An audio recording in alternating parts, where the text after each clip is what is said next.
नमस्कार दोस्तों, स्वागत है आपका डॉक्टर संजय के यूट्यूब चैनल में। दोस्तों आज मैं doctor Sanjay Sinha, technical analyst working on Neuve since last 27 years. Bank Nifty के ट्रेडिंग की सोफिस्टिकेटेड वर्ल्ड में आपके दोस्त की इस यूट्यूब चैनल में आपका स्वागत है। हमारे साथ जुड़े, जहां हम बैंक निफ्टी के करंट सिनेरियो को समझने के लिए न्यू एनालिसिस के फैसिनेटिंग टेरिटरी में प्रवेश करेंगे।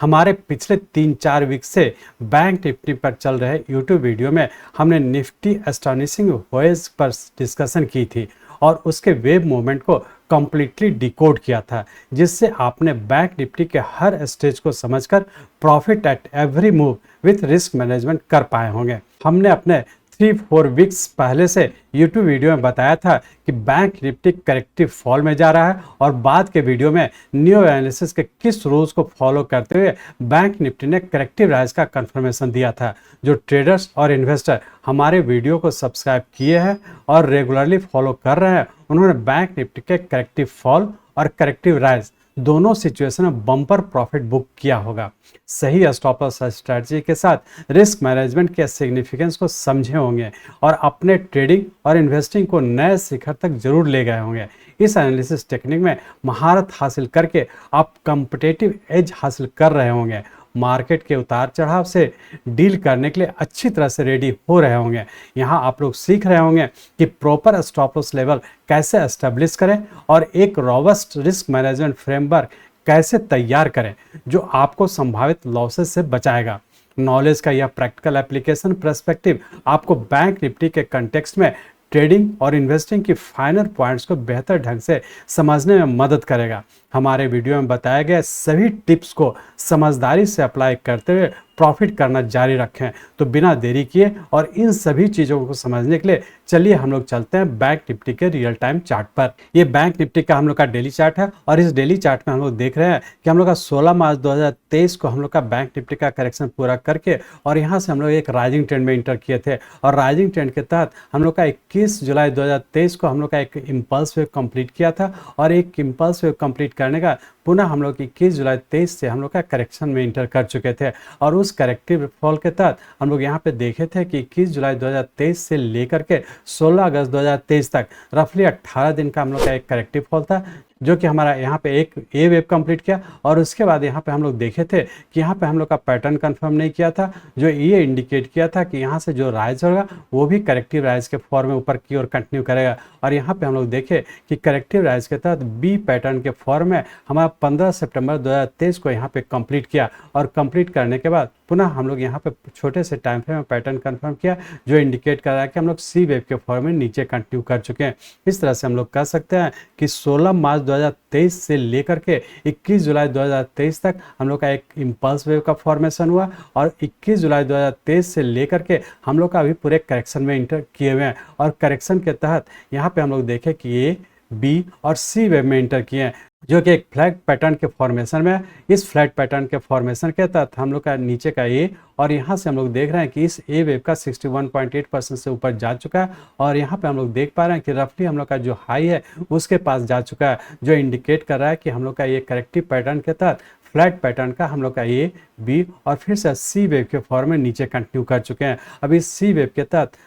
चूँकि फ्लैट पैटर्न में जैसा आप लोग को बेसिक कोर्स में बताएं कि फ्लैट पैटर्न में जब भी हमारा ए, बी, जो बी हम लोग का ए वेव का जो हाईएस्ट पॉइंट होता है उसके पास जाने की संभावना होता है और यहाँ पे देखें कि हम लोग का बी वेव अपने ए वेव के 0 पॉइंट के लगभग कंप्लीट करके और फिर से सी वेव के फॉर्म में नीचे कंटिन्यू किया। और वैसे केस में जब हम लोग का नॉर्मल फ्लैट का फॉर्मेशन होता है तब उसके बाद हम लोग का ए वेव से नीचे आने की संभावना बन जाता है। तो इस तरह से हम लोग कह सकते हैं कि बी वेव के बाद जब सी वेव के फॉर्म में इंटर किया तो बहुत ज़्यादा संभावना है कि नीचे 43,600 तक भी आने की संभावना है। तो इस तरह से हम लोग कह सकते हैं कि वेरी शॉर्ट टर्म और शॉर्ट टर्म दोनों टाइम फ्रेम के करेक्टिव फॉल के तहत यहाँ पे एक फ्लैट पैटर्न का फॉर्मेशन हो रहा है। उस फ्लैट पैटर्न के तहत हम लोग का नीचे का ए कंप्लीट हो चुका है, बी भी कंप्लीट हो चुका है और सी वेव में हम लोग नीचे कंटिन्यू कर चुके हैं। तो इस तरह से हम लोग कह सकते हैं कि हम लोग का फ्लैट पैटर्न के तहत ए, बी और सी वेव में इंटर किए हुए हैं। अब हम लोग ये देखने की कोशिश करेंगे कि इस फ्लैट पैटर्न के तहत सबऑर्डिनेट वेव यहाँ से जो हम लोग का ए वेव बना था वो किस पैटर्न में है और यहाँ से जो बी वेव का फॉर्मेशन है वो किस पैटर्न में और आने वाले समय क्या होने की संभावना है। तो इस डेली चार्ट को हम लोग कन्वर्ट करते हैं आवरली चार्ट में। हम लोग यहाँ पे आवरली चार्ट में आ चुके हैं और जैसा कि आप लोग को पिछले 3-4 सप्ताह पहले से हम लोग डिस्कस करते आ रहे हैं कि यहाँ से जो फॉल हो रहा है वो करेक्टिव फॉल है और इसी करेक्टिव फॉल के तहत हम लोग का यहाँ पे एक फ्लैट पैटर्न का फॉर्मेशन हुआ, जिसके तहत हम लोग का ए, बी और सी और उसके बाद एक्स वेव बनाने का दोबारा हम लोग का यहाँ पे एक सेकंड जिगजैग पैटर्न का फॉर्मेशन कंप्लीट किया। इस तरह से हम लोग कह सकते हैं ए वेव का फॉर्मेशन के तहत इसका सबऑर्डिनेट वेव एक ए फ्लैट और नेक्स्ट हम लोग का जिगजैग एक कॉम्प्लेक्स करेक्शन के फॉर्म में यहाँ पे कंप्लीट किया, जो कि हमारा उससे बड़े टाइम फ्रेम का ए वेव का कंप्लीशन हुआ। और उसके बाद यहाँ पे हम लोग देखे थे कि यहाँ से हम लोग का जो राइज हुआ था ये पैटर्न कंफर्म नहीं किया था, ये अपने आप में इंडिकेट कर चुका था कि यहाँ से जो भी राइज होगा वो करेक्टिव राइज होगा। और जैसा पिछले वीक भी हम लोग डिस्कस किए थे कि करेक्टिव राइज के तहत हमारा यहाँ पे ए बी कंप्लीट हो चुका था और हम लोग सी वेव में इंटर कर चुके थे और सी वेव का भी सबऑर्डिनेट वेव के तहत हम लोग का ये 1 2 3 4 और यहाँ पे हम लोग फिफ्थ वेव में इंटर कर चुके थे। तो जैसा पिछले वीक हम लोग डिस्कस किए थे कि ये फिफ्थ वेव भी कहीं ना कहीं पूरा करके इस टाइम फ्रेम का हम लोग का एक 5 वेव कंप्लीट करेगा और इस 5 वेव के बड़े टाइम फ्रेम का हम लोग का सी वेव कंप्लीट करेगा और इस सी वेव भी जहाँ पे कंप्लीट करेगा उसके तहत हम लोग का ये ए बी और ये सी वेव कंप्लीट किया। और इससे बड़े टाइम फ्रेम का हम लोग को यदि डिस्कस करें तो हम लोग कह सकते हैं कि नीचे का यहाँ पे ए वेव कंप्लीट किया और उसके बाद बी वेव जो 15 सितंबर को हम लोग का हाई बना, जो कि इसका ए पॉइंट का 0 पॉइंट था, यहाँ पे हम लोग का इस टाइम फ्रेम का हमारा बी वेव कंप्लीट किया। तो यहाँ हम लोग कह सकते हैं सबसे छोटे टाइम फ्रेम हम लोग का यहाँ पे फिफ्थ वेव कंप्लीट किया, उससे बड़े टाइम फ्रेम का हम लोग का यहाँ से जो राइज हुआ था उसका ए बी और सी वेव कंप्लीट किया और उससे बड़े टाइम फ्रेम मतलब यहाँ पे हम लोग का 3 डिग्री की बात करें तो हम लोग का 3rd डिग्री जो कि उससे बड़े टाइम फ्रेम का हम लोग का बी कंप्लीट किया। तो हम लोग ये कह सकते हैं सबसे छोटे टाइम फ्रेम का फिफ्थ वेव कंप्लीट किया, उससे बड़े टाइम फ्रेम का हम लोग का सी वेव कंप्लीट किया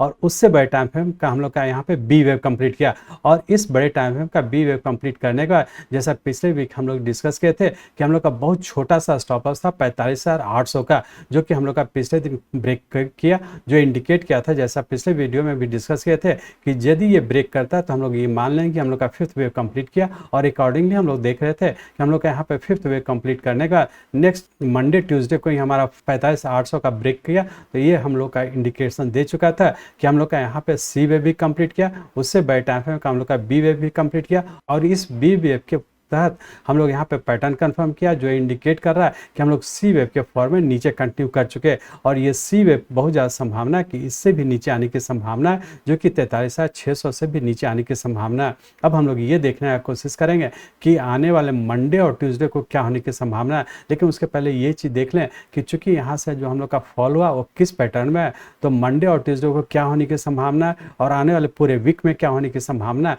तो चलिए सबसे पहले देखते हैं कि मंडे और ट्यूसडे को क्या होने की संभावना। उसके लिए इस आवर्ली चार्ट को हम लोग कन्वर्ट करते हैं 15 मिनट के चार्ट में और ये देखने की कोशिश करें कि मंडे ट्यूसडे को क्या होने की संभावना और यहाँ से जो नीचे का करेक्टिव फॉल में इंटर किया वो किस पैटर्न में है और आने वाले समय क्या होने की संभावना है। तो इस आवर्ली चार्ट को कन्वर्ट करते हैं हम लोग 15 मिनट के चार्ट में। हम लोग यहाँ पे 15 मिनट के चार्ट में आ चुके हैं और इस 15 मिनट के चार्ट में हम लोग देख रहे हैं कि यहाँ पे हम लोग का बी वेव कंप्लीट करने का ऊपर का 1 2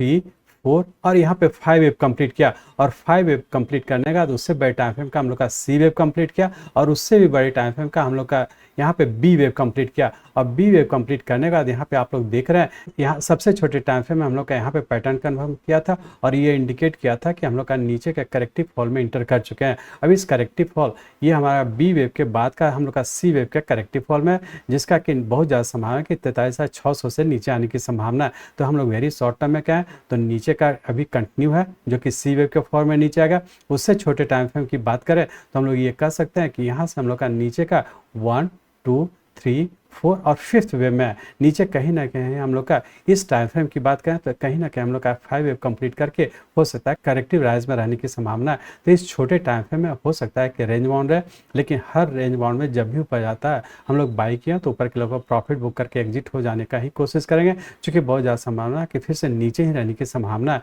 हम लोग यदि मंडे और ट्यूसडे की बात करें तो मंडे ट्यूसडे के लिए रेंज बाउंड के तहत नीचे 44,400 और ऊपर का 45,000 इसी रेंज बाउंड में रहने की संभावना। ऊपर का स्टॉप लॉस रखेंगे 45,470 का। इस स्टॉप लॉस को ध्यान में रख करके जब भी ऊपर जाता है आप बाई किया प्रॉफिट बुक करके एग्जिट हो जाने का ही कोशिश करेंगे। और ध्यान रखेंगे कहीं भी हम लोग किसी भी टाइम फ्रेम का प्लस पोजीशन बनाने का कोशिश नहीं करेंगे, क्योंकि जो भी राइज होगा करेक्टिव राइज होगा, करेक्टिव राइज पूरा करके फिर से नीचे ही कंटिन्यू रहने की संभावना है। तो बेहतर है यदि लॉन्ग पोजीशन बना तो जहां भी मौका मिलता है इसमें एग्जिट होते रहने का कोशिश करेंगे। और यदि शॉर्ट करना चाहते हैं तो 45,470 के स्टॉप लॉस को फॉलो करते हुए आप शॉर्ट कर सकते हैं। लेकिन एक चीज़ ध्यान रखेंगे कि जो भी राइज होगा करेक्टिव राइज होगा, कहीं भी आप लॉन्ग पोजीशन बनाने का कोशिश नहीं करेंगे। किस तरह से हम लोग कर सकते हैं कि मंडे ट्यूसडे के रेंज बाउंड में जब भी ऊपर जाता है बाई के और प्रॉफिट बुक करके एग्जिट हो जाए। शॉर्ट करते हैं तो ऊपर का स्टॉप लॉस को स्ट्रिक्टली फॉलो करते हुए ट्रेड करेंगे। अब हम लोग देख लेते हैं कि पूरे वीक में क्या होने की संभावना है। तो पूरे वीक के लिए अब पुनः हम लोग इस 15 मिनट के चार्ट को कन्वर्ट करते हैं आवरली चार्ट में। हम लोग पुनः आवरली चार्ट में आ चुके हैं। आवरली चार्ट में हम लोग देख रहे हैं कि हम लोग यहाँ पे कहीं ना कहीं 5 वेव कंप्लीट करने का हो सकता है करेक्शन में रहने की संभावना।